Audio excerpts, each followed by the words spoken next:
По доаѓањето од Академија Пандефа играше, реков, и за екипата на Шкупи.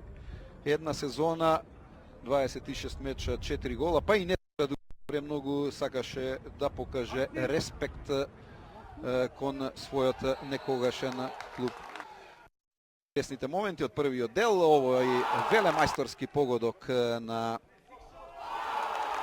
Милосављевиќ прекрасно реагираше и голот подоцна на Марко Ѓоргиевски.